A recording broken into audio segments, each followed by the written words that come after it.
बिस्मिल्लाहिर्रहमानिर्रहीम। I hope आप सब लोग ठीक होंगे और गुड हेल्थ में होंगे। My name is doctor Mohammad Ibrahim. Last lecture में हमने 1.4 को डिस्कस किया था, जिसके अंदर हमने देखा था कि मैट्रिक्स को मल्टीप्लाई कैसे करवाते हैं। आज हम बात करेंगे मैट्रिक्स के मल्टीप्लिकेटिव इन्वर्स की। तो सबसे पहले हम टॉपिक को रीड करते हैं, multiplicative inverse of a matrix. ठीक है, हमारे पास अगर एक मैट्रिक्स दिया हुआ है तो हमने उसका मल्टीप्लिकेटिव इन्वर्स कैसे मालूम करना है। सबसे पहले हमें क्या पता होना चाहिए कि हम मैट्रिक्स का डिटर्मिनेंट कैसे लेते हैं। ठीक है, फॉर एग्जांपल अगर हम 2/2 के मैट्रिक्स की बात करें तो उसका डिटर्मिनेंट कैसे लेते हैं। Let A be a matrix जिसके कोऑर्डिनेट हमारे पास या जिसकी एंट्रीज हमारे पास हैं A B C D। ये 2/2 का एक स्क्वायर मैट्रिक्स है। The determinant of A is denoted by, अगर हमारे पास ए का डिटर्मिनेंट लिख ले रहे हैं तो इसको हम लिखते हैं DET इंटू ए। ठीक है, या DET ए लिख सकते हैं, और क्या लिख सकते हैं, ए लगा सकते हैं, और उसके दोनों तरफ ऐसे हमने ये डंडे लगा देने हैं। ठीक है, उसके बाद इसको डिफाइन कैसे करते हैं, ये ए था, ये इसके डिटर्मिनेंट की नोटेशन है। ठीक है, ए का बार भी ए का मॉड भी हम लिख सकते हैं। ठीक है, हमने समझने के लिए। ठीक है, तो A mod is equal to determinant of A, ये दोनों इसके सिंबल हैं इसको रिप्रेजेंट करने के। तो ये कैसे लिखेंगे, DET लिखेंगे और ए के आगे ए की वैल्यू आ जाएगी। ये पूरा मैट्रिक्स वैसे ही लिख देंगे ABCD। तो इसको हल कैसे करना है, ए को डी से मल्टीप्लाई करवाना है पहले। ठीक है, ये तीर भी बने हुए, ए को डी से पहले मल्टीप्लाई करवाना है, ये आ जाएगा। फिर माइनस दरमियान में लगानी है। ठीक है, और फिर बी और सी को मल्टीप्लाई करवा देना। फॉर एग्जांपल ये किसी लैम्डा के इक्वल आएगा तो ये उसका आंसर है। ये लैम्डा कोई भी वैल्यू हो सकती है। अब ये हमने आर्बिट्रेरी एग्जांपल ली थी कि ABC के साथ अब हम पर्टिकुलर नंबर लेके इसका डिटर्मिनेंट लेते हैं।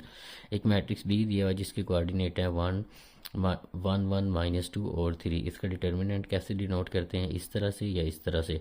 अब इसको लेना कैसे है, जब आप डिटर्मिनेंट लेते हैं तो पहले ये मैट्रिक्स का सिंबल होता था, दोनों तरफ ब्रैकेट बने होते, लेकिन यहाँ पे हम मॉड लगाते हैं। ठीक है, तो जब बी का आप डिटर्मिनेंट ले रहे हैं तो ये मैट्रिक्स का सिंबल था, ऐसे बने हुए थे। ठीक है, अब हम ऐसे बाहर लगा देंगे, ए को 3 से 1 को 3 से मल्टीप्लाई करेंगे, 1 मल्टीप्लाई बाई 3 आ जाएगी। दरमियान में फॉर्मूले की -4 आ जाएगी। ठीक है, और उसको 1 को मल्टीप्लाई करवा देंगे -1 से, तो वो ये आ जाएगा। 3 1 ज़ार 3 आ जाएगा, 2 1 ज़ार 2 आएगा, माइनस का 2 बनेगा, माइनस अंदर जाएगी तो उसको प्लस कर देगी, तो ये प्लस का 2 आ जाएगा। तो 3 + 2 इज इक्वल टू 5 आ जाएगा। यहाँ पे हमारे पास m दिया हुआ है, इसका डिटर्मिनेंट कैसे लेंगे, हम इसका डिटर्मिनेंट ऑफ m लिखेंगे। ये जो है ब्रैकेट है, इसको कन्वर्ट करके हमारे पास ये मॉड बन जाएगा।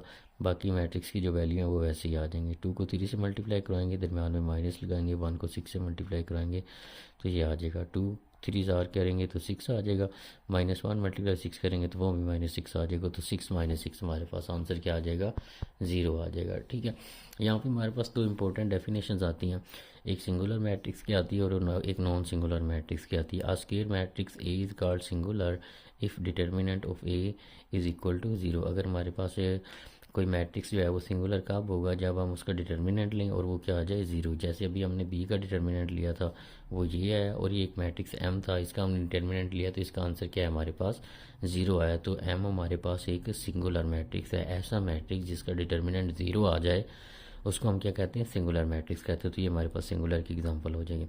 उसके बाद हमारे पास है non singular matrix. Non singular matrix में हम क्या देखते हैं कि एक ऐसा मैट्रिक्स, ये यहाँ पे इसकी एग्जांपल भी की, एक और भी है, एक मैट्रिक्स ए लिया हुआ है, इसका डिटर्मिनेंट लेंगे तो 1 को 0 से मल्टीप्लाई कराएंगे वो 0 आ जाएगा, दरमियान में माइनस लगाएंगे, 0 को 2 से मल्टीप्लाई कराएंगे तो वो भी 0 आ जाएगा। तो 0 - 0 करेंगे तो वो आंसर क्या आ जाएगा, 0। तो ये एक नॉन सिंगुलर की मैट्रिक्स की एग्जाम्पल थी, सॉरी सिंगुलर मैट्रिक्स की एग्जाम्पल थी जिसका डिटर्मिनेंट 0 हो जाता है। ये भी सिंगुलर मैट्रिक्स की एग्जाम्पल थी। Square matrix A is called non singular. अब हम बात करने लगे नॉन सिंगुलर। पहले हमने इसकी बात की जिसका डिटर्मिनेंट 0 हो जाता है, अब हम इसकी बात करने लगे नॉन सिंगुलर की। A matrix A is called non-singular if the determinant of A is not equal to 0। उसका डिटर्मिनेंट जो है वो 0 के इक्वल ना है, या तो वो पॉजिटिव आंसर दे दे या नेगेटिव आंसर दे दे, लेकिन 0 नहीं होगा कि इसका डिटर्मिनेंट लें और वो 0 के इक्वल नहीं आएगा। लेकिन हमने स्क्वायर में सिंगुलर में देखा था कि उसका डिटर्मिनेंट किसके इक्वल आता है, 0 के, और नॉन सिंगुलर में नॉन 0 के इक्वल आता है। ठीक है, एक ए होगा, उसका डिटर्मिनेंट लेंगे तो वो 0 नहीं आएगा, जैसे कि एग्जाम्पल की हुई है। इसमें अगर हम देखें तो इसका डिटर्मिनेंट कैसे लेंगे, 1 को 2 से मल्टीप्लाई करवा देंगे, ये आ जाएगा, -1 को 0 से मल्टीप्लाई करेंगे तो ये आ जाएगा, 2 1 ज़ार 2 आ जाएगा, 0 को 1 से मल्टीप्लाई करेंगे तो वो 0 ही रहेगा। तो इसका आंसर सिर्फ हमारे पास क्या रह जाएगा, 2, और 2 जो है वो 0 के इक्वल नहीं है। तो इसका मतलब ये हुआ कि ये मैट्रिक्स, इसका हमने डिटर्मिनेंट लिया और वो नॉन 0 है, मतलब 0 नहीं हुआ, तो ये नॉन सिंगुलर की एग्जांपल है। इसी तरह हमारे पास ये जो ऊपर मैट्रिक्स बी किया था, इसका आंसर हमारे पास 5 आया था, ये भी नॉन सिंगुलर है। ठीक है, note each square matrix with real entries either singular और नॉन सिंगुलर। ठीक है, तो कोई भी हमारे पास अगर एक मैट्रिक्स दिया है, उसकी जो वैल्यूज़ हैं वो रियल नंबर मतलब आयोटा वगैरह नहीं है, तो या तो वो सिंगुलर होगा या वो क्या होगा, नॉन सिंगुलर होगा। लेकिन अगर वो क्या हो, स्क्वायर मैट्रिक्स हो।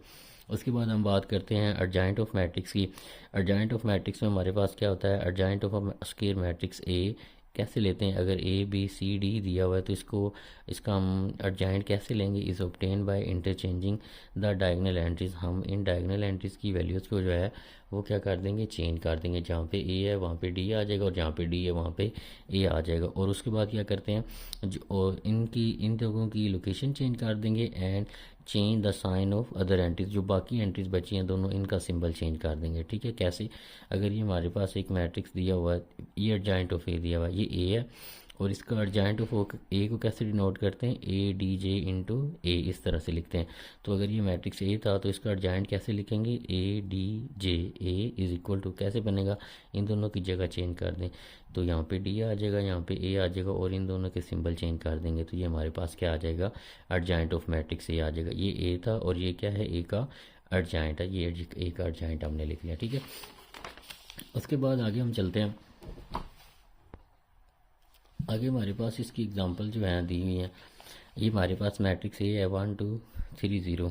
देन अर्जाइंट ऑफ ए क्या होगा, इन दोनों की जगह चेंज करेंगे, ये 0 और 1 हो जाएगा, और इन दोनों के सिंबल चेंज कर देंगे, इन दोनों के साथ माइनस आ जाएगी। ठीक है, उसके बाद हमारे पास क्या है, एक मैट्रिक्स बी दिया हुआ है एक, उसका दोबारा अर्जाइंट लेना है, तो इन दोनों की जगह चेंज करेंगे, ये जगह चेंज हो जाएगी, और इन दोनों का सिंबल चेंज करेंगे। अब ये तो माइनस का था, सॉरी प्लस का था, ये माइनस का हो जाएगा, और ये माइनस का है तो प्लस का हो जाएगा। तो ये बी है, ये बी का अर्जाइंट, उसको इस तरह से लिखते हैं हम। ठीक है, उसके बाद हम आगे चलते हैं मल्टीप्लिकेशन और multiplicative inverse of a non singular matrix के मल्टीप्लिकेटिव इन्वर्स हम नॉन सिंगुलर मैट्रिक्स का कैसे लेते हैं।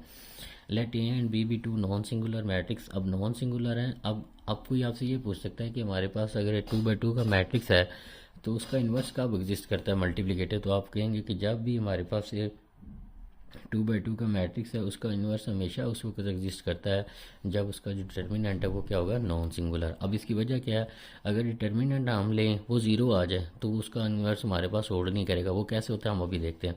Let A and B two non singular square matrix of the same order. दोनों का ऑर्डर सेम होना चाहिए और दोनों के होने चाहिए नॉन सिंगुलर होने चाहिए, मतलब उनका डिटर्मिनेंट 0 नहीं होगा।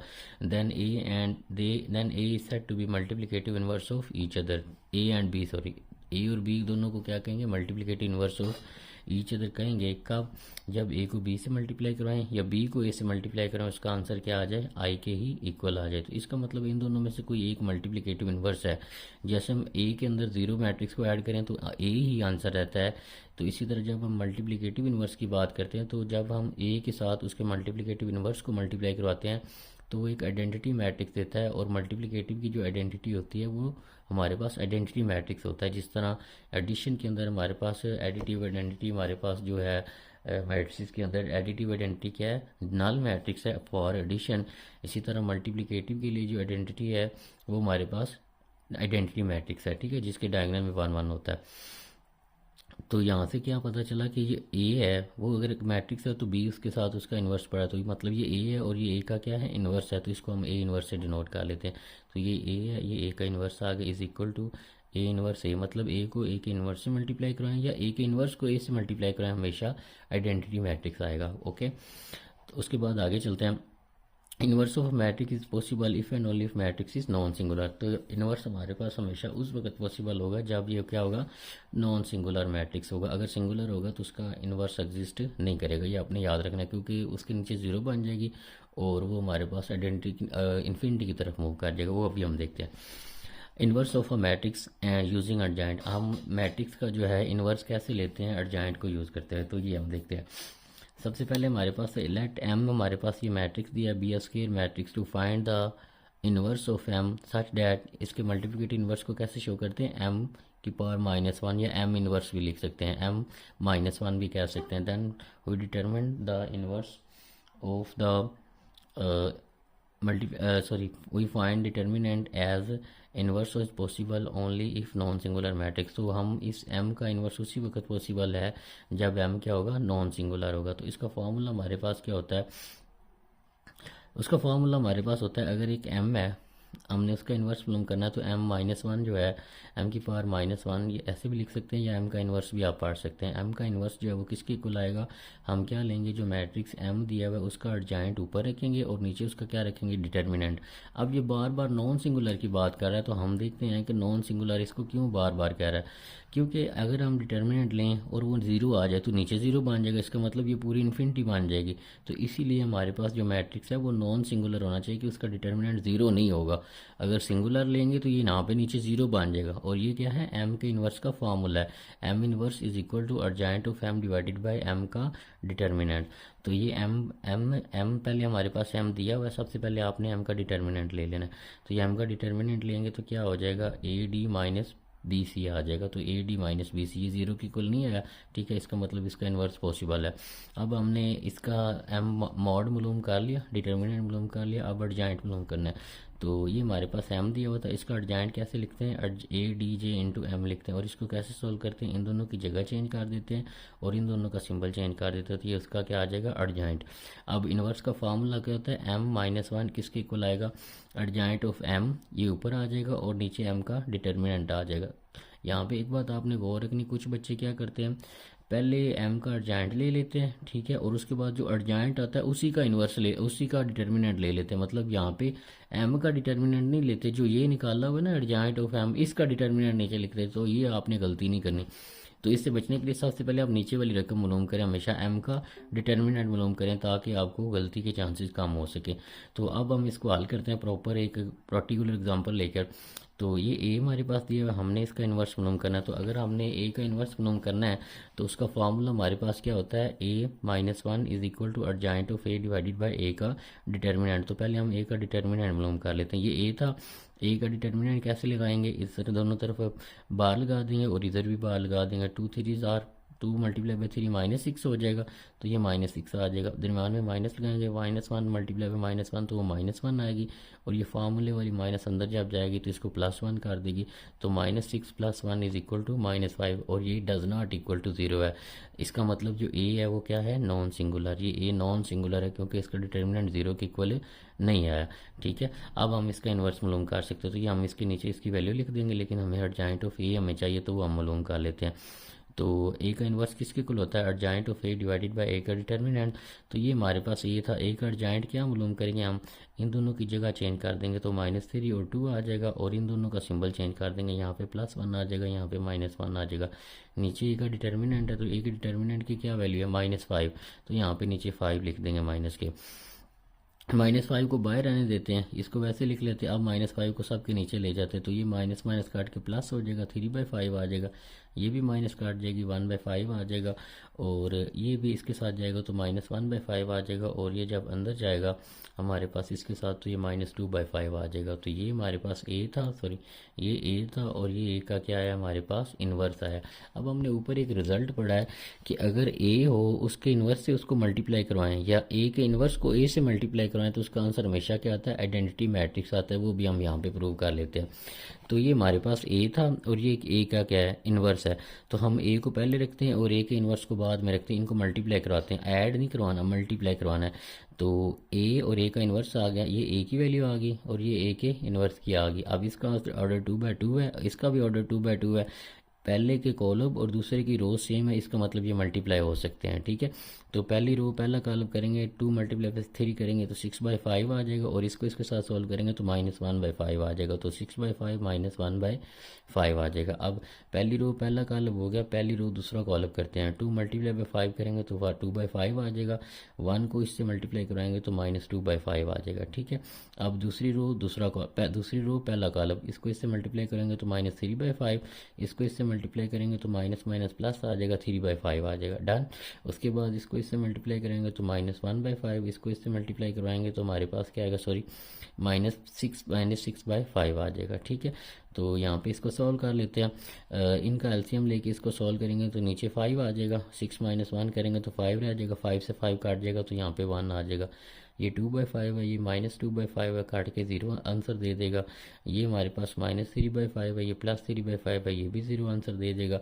और इसको जब आप सॉल्व करेंगे तो नीचे 5 आ जाएगा, और -1 + 6 5 करेंगे तो 5/5 बचेगा, वो काट के हमारे पास आंसर क्या दे देगा, 1 देगा। तो आपने यहाँ पे इस रिजल्ट को भी प्रूव कर लिया कि अगर हमारे पास एक मैट्रिक्स ए हो और उसके साथ उसका मल्टीप्लिकेटिव इनवर्स मल्टीप्लाई हो रहा हो, तो उसका आंसर हमारे पास क्या आता है, हमेशा आइडेंटिटी मैट्रिक्स आता है। ये हमारे पास आइडेंटिटी मैट्रिक्स आ गया, ठीक है। और ये कितने ऑर्डर का आएगा, जितने ऑर्डर का हमारे पास मैट्रिक्स होगा। इसी तरह आप देखेंगे कि ए इनवर्स को पहले रखें और ए इनवर्स को बाद में रखें। जैसे यहाँ पे हमने ए पहले रखा है और ए इनवर्स को बाद में रखा है। अगर आप ए इनवर्स को पहले रखें और ए को बाद में रखें, फिर भी मल्टीप्लाई कराएंगे तो फिर भी आंसर क्या आएगा, यही आएगा। इससे अगले हमारे पास एक वेरिफिकेशन है, वो देख लेते हैं। वेरिफिकेशन ऑफ ए बी का inverse is equal to A B का इन्वर्स ए का इन्वर्स इसके इक्वल होता है। जिस तरह हमारे पास ये ट्रांसपोज के अंदर मल्टीप्लिकेशन है, ए बी का ट्रांसपोज किसके इक्वल होता था, बी ट्रांसपोज, और ए ट्रांसपोज के इक्वल होता था। इसी तरह हमारे पास इन्वर्स के लिए क्या है, ए बी का अगर हम इन्वर्स लें और ये किसके इक्वल आएगा, बी इन्वर्स और ए इन्वर्स के इक्वल आएगा, ठीक है। तो सबसे पहले हमारे पास ए ये दिया हुआ है, बी ये दिया हुआ है, ठीक है। तो हमने क्योंकि ए के अंदर ए और बी का जब हमने इन्वर्स लेना है तो डिटर्मिनेंट यूज़ होगा, हम पहले इनका डिटर्मिनेंट निकाल रहे हैं यहाँ पे। तो ए का डिटर्मिनेंट लेंगे, ये इससे मल्टीप्लाई होकर 0 आ जाएगा, फार्मूले वाली माइनस आएगी, ये इससे मल्टीप्लाई होकर +1 आ जाएगा, तो +1 हमारे पास ए का आंसर आ जाएगा। इसका मतलब ए का इन्वर्स पॉसिबल है क्योंकि इसका डिटर्मिनेंट 0 नहीं आया, ठीक है। उसके बाद बी का डिटर्मिनेंट लेंगे तो ये इससे मल्टीप्लाई होकर 0 हो जाएगा, माइनस फार्मूले वाली जो दरमियान में आएगी, और ये इससे मल्टीप्लाई होकर -3 आएगा। फार्मूले वाली माइनस अंदर जाके इसको प्लस कर देगी तो ये +3 आ जाएगा, और डज नॉट इक्वल टू 0। मतलब ए और बी जो हैं दोनों इन्वर्टिबल हैं। इन्वर्टिबल का मतलब ये है कि इनका इन्वर्स मालूम किया जा सकता है, और ये दोनों कौन से हैं, नॉन सिंगुलर मैट्रिक्स हैं, ठीक है। इन्वर्टिबल वो होता है जिसका इन्वर्स मल्टीप्लिकेटिव पॉसिबल हो, मल्टीप्लिकेटिव इन्वर्स जिसका पॉसिबल हो उसे इन्वर्टिबल कहते हैं। देर इन्वर्स एग्जिस्ट, तो ये इन दोनों के इन्वर्स यहाँ पे हमारे पास एग्जिस्ट कर देंगे। तो अब हम पहले right hand side left hand side को हल करते हैं। तो ए बी का इन्वर्स लेना है तो पहले ए बी के मल्टीप्लाई ले लेते हैं। ये ए आ गया, ये बी आ गया, ए की वैल्यू बी की वैल्यू, पहली रो पहला कॉलम करेंगे ये आएगा, पहली रो दूसरा कॉलम करेंगे ये, इसी तरह ये एंट्री और इसी तरह ये एंट्री, इनको सिंप्लीफाई करेंगे तो हमारे पास ये ए बी का आंसर आ जाएगा, ठीक है। अब हमने ए बी का क्या लेना है, इन्वर्स लेना है। तो ए बी का इन्वर्स का फार्मूला क्या बनेगा, ए बी का जो इन्वर्स है इसका फार्मूला बनेगा एडजॉइंट ऑफ ए बी और divided by determinant of A B, ठीक है। तो पहले हम यहाँ पे ए बी का मल्टीप्लाई हमने मालूम करना था वो कर लिया। अब हम यहाँ पे इसका डिटर्मिनेंट ले रहे हैं ए बी का। तो ए बी की वैल्यू कौन सी आई है, ये वाली, इसका डिटर्मिनेंट क्या आएगा, 3 1 3 आ जाएगा, माइनस लगा के इसको करेंगे तो 0 आ जाएगा, तो इसका आंसर 3 आ जाएगा हमारे पास। ए बी का जो डिटर्मिनेंट है वो हमारे पास 3 आ गया, और ये 0 के इक्वल नहीं है, इसका मतलब ये नॉन सिंगुलर है, ठीक है। अब हमने क्या लेना है, इसका इन्वर्स लेना है। तो एडजॉइंट ऑफ ए और डिवाइडेड बाय ए का डिटर्मिनेंट ये फार्मूला होता है, लेकिन अगर हम यहाँ पे ए बी का इन्वर्स ले रहे हैं और ये किसके इक्वल आएगा, तो ऊपर आएगा एडजॉइंट ऑफ ए बी और नीचे ए बी का डिटर्मिनेंट। तो पहले हमने नीचे ए का डिटर्मिनेंट क्या है हमारे पास 3 आया, तो इसको 1/3 कर दें, नीचे हमने 3 लिख दिया। और ये क्या चीज़ है, ये इसका एडजॉइंट है, इसका एडजॉइंट लेंगे तो ये 1/3 हो जाएगा, ये 1/3 हो गया, ठीक है। इसी तरह इन दोनों के सिंबल चेंज करेंगे तो यहाँ पे प्लस आ जाएगा, 3 को अंदर मल्टीप्लाई कर दें 1/3 को, तो यही चीज़ हमारे पास बन जाएगी। ये हमने राइट हैंड साइड को सॉल्व किया, सॉरी लेफ्ट हैंड साइड को, ए बी के इन्वर्स को। अब इसको सॉल्व करते हैं बी के इन्वर्स और ए के इन्वर्स को। तो पहले बी का इन्वर्स मालूम करते हैं, फिर ए का इन्वर्स मालूम करते हैं।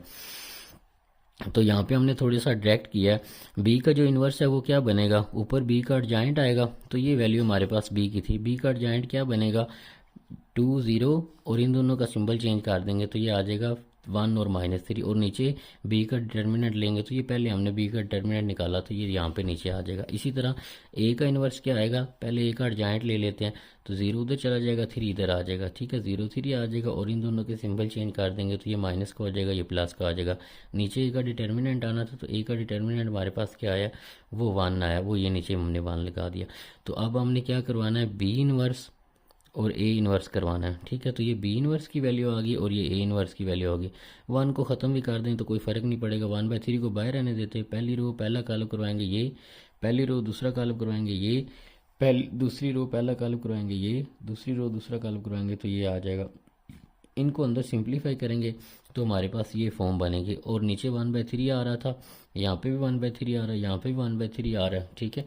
अब क्या करेंगे, यहाँ पे अगर आपको समझ नहीं लगी तो मैं दोबारा बता देता हूँ। पहली रो पहला कॉलम, पहली रो दूसरा कॉलम, ठीक है। दूसरी रो पहला कॉलम, दूसरी रो दूसरा कॉलम करेंगे तो ये आएगा, इसको सिंप्लीफाई करेंगे तो ये आंसर आएगा। 1/3 इधर, 1/3 इधर, यहाँ पे भी 1/3। अब इसको अंदर लेके जाएंगे तो 1/3 सब के नीचे आ जाएगा। और इसका आंसर किसके इक्वल आया है? इसका आंसर हमारे पास इसके इक्वल आया है। ए बी का जो इन्वर्स है वो किसके इक्वल आया? बी इन्वर्स और ए इन्वर्स के इक्वल आया। ठीक है, ये बी इन्वर्स ए इन्वर्स है और ये ए बी का होल इन्वर्स है, तो इसका मतलब ये दोनों आपस में क्या है? इक्वल हैं। ठीक है, होप सो आपको इसकी समझ आएगी। नेक्स्ट लेक्चर में हम 1.5 को देखेंगे। अपना ख्याल रखिएगा। अल्लाह हाफिज़।